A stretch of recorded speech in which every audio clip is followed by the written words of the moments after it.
God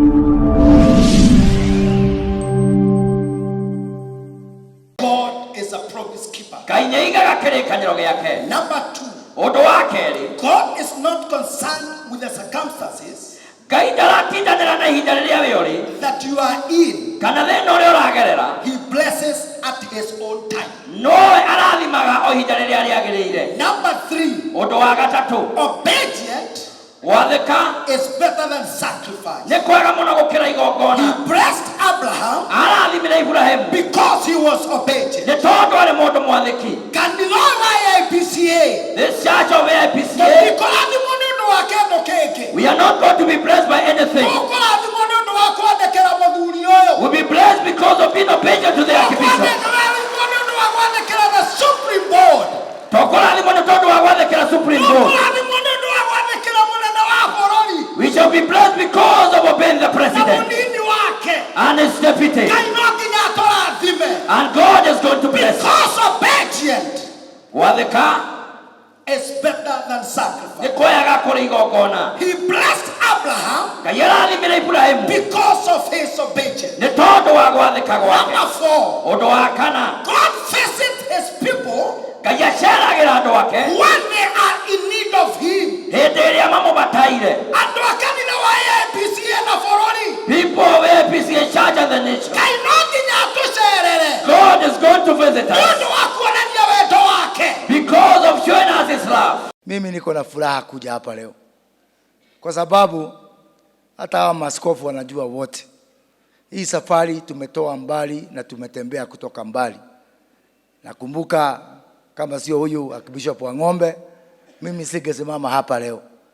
Niliposimama huko kwetu Gatundu alikuwa bishop wangu, na ni kwa sababu yake niko hapa, na ni sababu yake niliingia kwa bunge. Na nilipoingia tukafanya kazi na huyu Archbishop Kabudhu, kazi ngumu sana, tukiwa na azma kwamba hili kanisa litakuja pamoja. Nakumbuka Mheshimiwa Rais, wakati tulikuwa tunamtawaza huyu Bishop Joroge ambaye ako hapa, ni wewe nikakualika nikakuleta hapa. Wakati mambo ilikuwa ngumu sana, ukakubali na ukakuja hapa. Na hata wakati huo tulikuwa tunaamini ya kwamba ili kanisa litakuwa pamoja. So kwa hivyo mimi nikiona hii siku ya leo, na unakumbuka hata mwaka jana tukienda kumalizia na mwaka huu, wakati kulikuwa na tashwishi, kulikuwa na watu wengi sana walikuwa wanaambia Nehemia kwamba hii kanisa haitasimama. So tukaona kama Sanbalat na Tobaya wanakuja kutushinda. Ndio sasa tukaungana na huyu chancellor wako Mheshimiwa Kirima, tukasimamia hawa mabishop, wakaenda huko Sagana, tukawagharamia mawakili, ndio tupata ile katiba ya mwisho ambayo iliweza kuleta huu uchaguzi ambayo imeleta hii kanisa pamoja. Ile wakati ambao hii kanisa ilikuwa inasemekana ni kanisa ya vita umekucha sasa. Sasa mimi najua hata wachungaji na mabishop hawa wanaweza kwenda kufanya ibada bila kuogopa kwamba kuna mtu atatoka huko nyuma aseme kwa Kikuyu wewe utachakele gatatu. Sababu kutoka hapa hii kanisa mwelekeo ambao mmeweka ni mwelekeo ambao ni wa amani na mwelekeo wa kufanya kazi pamoja. Na kuna kitu imenigusa. Ati generations mbili hawakusoma. 2 generations, kwa sababu mababa zao na mama zao walikuwa kwa msitu. Kwa sababu mababa zao na mama zao walikuwa kwa jela. Sisi kama serikali pengine hatuwezi kurudisha mashule, pengine hatuwezi kurudisha hiyo mambo yote, lakini sisi tuko na deni yenu. Na dawa ya deni ni kulipa, na najua chini ya serikali ya Rais Ruto hii deni tutalipa. Mimi yangu sina mengi ya kusema isipokuwa kusoma historia ya kanisa letu la Aipca, alafu kutoka hapo tuende kwa mambo mengine. Your Excellency the President of the Republic of Kenya, the Deputy President, our Presiding Archbishop, distinguish all protocols observed. Today is a time of great joy as we celebrate 100 years of our church founding. I find myself thinking about the founder who in 1922 gathered and worshipped together without a member of House of Clergy for more than 10 years. I feel very much inspired. They had a great vision and kept the fire burning and celebrated many great milestones, many anniversaries. We pay tribute to them as we celebrate this auspicious occasion. Their 100 years had not been smooth. The founders of our church had no members of House of Clergy until 1935, when Archbishop William Alexander Daniel of Africa Orthodox Church agreed to train our first member of House of Clergy. A seminary was set up at the Tuambaga Tanga Diocese, where 8 members were trained. 2 were ordained as priests and 2 as deacons. The rest were not ordained, but went ahead in teaching the church doctrine. The first unfortunate thing of our church, the 2 ordained priests, Ada Gatongo, went and founded African Orthodox Church in Kiabu region, and Philip Kiande founded African Orthodox Church in Mukureni, Nyeri. The 2 deacons remained loyal to our church, where Harrison Gashukia served in Kiabu and Daudi Maina in Muranga. Fortunately, one of the men who was trained but was not ordained,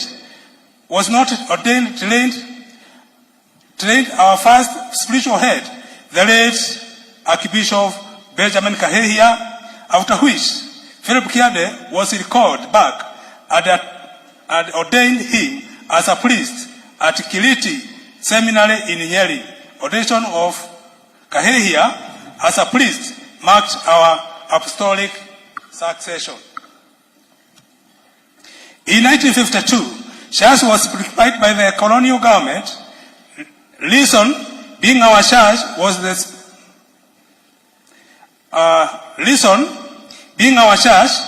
the spiritual wing of Mau Mau, and our churches and the schools were used to administer oath for the freedom fighters.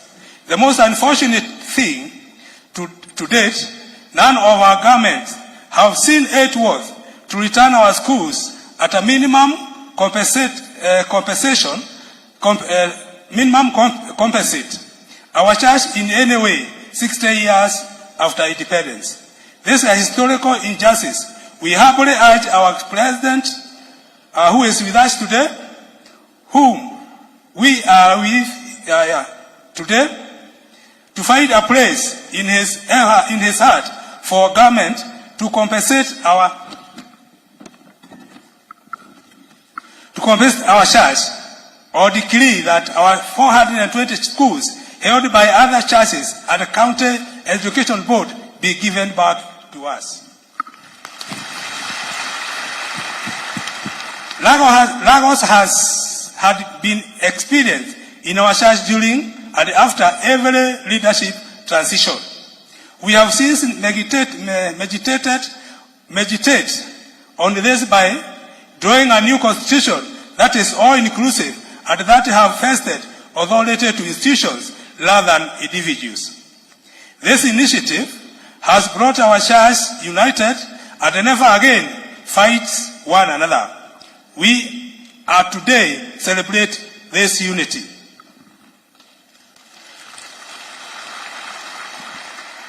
When it comes to our spiritual well-being,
the President, or protocols observed, the Supreme Board. We thank God for this particular time where we are gathered here to celebrate 100 years since the inception of AIPCA. We are just so grateful to the Lord that He has brought us this far. It has not been easy. There are those that have said AIPCA makes a lot of noise. But we wish to say, in making our noise, we drive our point. And it is also good to know the struggles that we have gone through kind of brought us to making the noise. But now here we are. Your Excellency, we are telling you this. There was once upon a time when people would say AIPCA is comprised of the old age. Look at what you see here today. Very vibrant persons. And we thank God for the life of these faithfuls. And as much as we lost 2 generations in illiteracy, because the parents that were supposed to educate their children were jailed and others were killed. That generation went that way in illiteracy. But today we have taken our children to school. We have everything what it takes. We have every profession within ourselves. And this is our prayer and our humble prayer, that any opening that you get in your government, kindly fix some of us there. Kindly. Our bishops that you see behind here, they are not full-time ministers. And some, and most of them, are holders of higher learning certificates. And we know they can do things in the country. The other thing is this, that the church has really grown. Despite whatever we have grown. Go to AIPCA, churches see how we have done it. If we have done it this far, we pride in telling you that you have walked a journey with us. And we really want to thank you. We really want to tell you thank you. The other thing we are celebrating today is the unity of the church.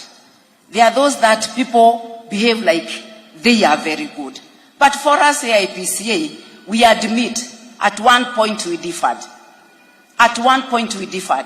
And when we differed, we came to a sense and said, why should we quarrel all the time? I want to salute our fathers here. Because they came together and they said, can we put our differences aside? Can we talk sense now? Can we tell that faithfuls now that it's no more war? Let us reason together. And like every other home where people differ and where people quarrel and they come together and reason, we have done it today. And that is why we are celebrating the unity we get. And we thank God for it. Congratulations, our spiritual head. Let us tell you that we are with you and straightly behind you. We shall give you what it takes for you to drive this one to the other levels. We thank you, our bishops, we thank you. And Your Excellency, as I come to the completion of what I'm saying, I know you have been part of the journey of AIPCA. Our gift take to you, is just to pray for you. It's just to pray for you. We can't have anything to give you, but we shall always be talking good things to God about you. Because we know there are those that have talked ill of us, but despite it, you have said this is our church, and you have walked with us. Ours is also to be patient with what you are doing. We know the road is bumpy. We know the seas are not very calm. But with you as the driver, we are assured of a safe landing. We are assured of that. Therefore, Your Excellency, as you go out and come back, remember AIPCA. You are AIPCA, which I even pray that one day you'll be baptized in it. that you remember that we are praying for you as you go and come back. Thank you, our Deputy President. You have also walked us a journey. May the Lord bless you all. May the Lord keep you. This far we are saying the Lord has done it for us. May the Lord bless you. Makofi masuri kwa Madam Sharede.